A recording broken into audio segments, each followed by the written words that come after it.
ஒவ்வொரு நிலையிலும் ஆதரவாக இருந்து வருவதுதான் இதற்கான காரணம். पहले किसानों के बैंक अकाउंट बहुत कम होते थे। एनडीए सरकार ने बैंक अकाउंट भी खोले और पीएम किसान सम्मान निधि जैसी स्कीम भी शुरू की।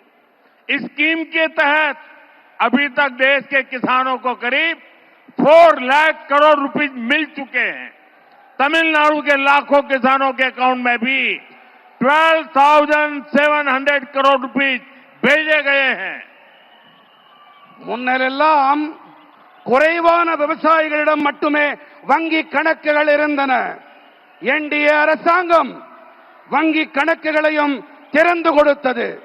அதோடு கூடவே பிரதம மந்திரி விவசாயிகள் கௌரவ கொடை போன்ற திட்டங்களையும் தொடங்கியது.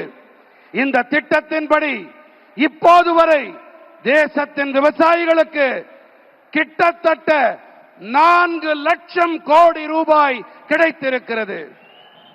फ्रेंड्स, एनडीए की केंद्र सरकार पीएम मत्स्य संपदा योजना चला रही है। इसके तहत फिशरमैन को डीप सी फिशिंग वेसल दिए जा रहे हैं।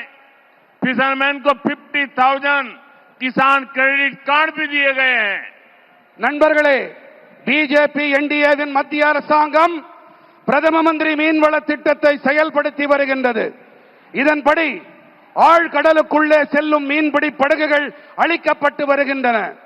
மீனவர்களுக்கு 50,000 விவசாயிகள் கடன் அட்டை கொடுக்கப்பட்டிருக்கின்றன. एनडीए सरकार छोटे किसानों और मछुआरों को कोऑपरेटिव से जोड़ रही है। एनडीए सरकार फार्मर प्रोड्यूसर ऑर्गेनाइजेशन यानी एफपीओ पर बहुत अधिक बल दे रही है। तमिलनाडु में फूड प्रोसेसिंग के लिए बहुत अधिक संभावनाएं हैं। एनडीए सरकार का प्रयास रहेगा कि तमिलनाडु के किसानों और मछुआरों की पैदावार दुनिया भर के बाजारों तक पहुंचे। என்டிஏ அரசாங்கம் சிறு விவசாயிகள் மற்றும் மீனவர்கள் கூட்டுறவு அமைப்புகளோடு இணைத்து வருகின்றது.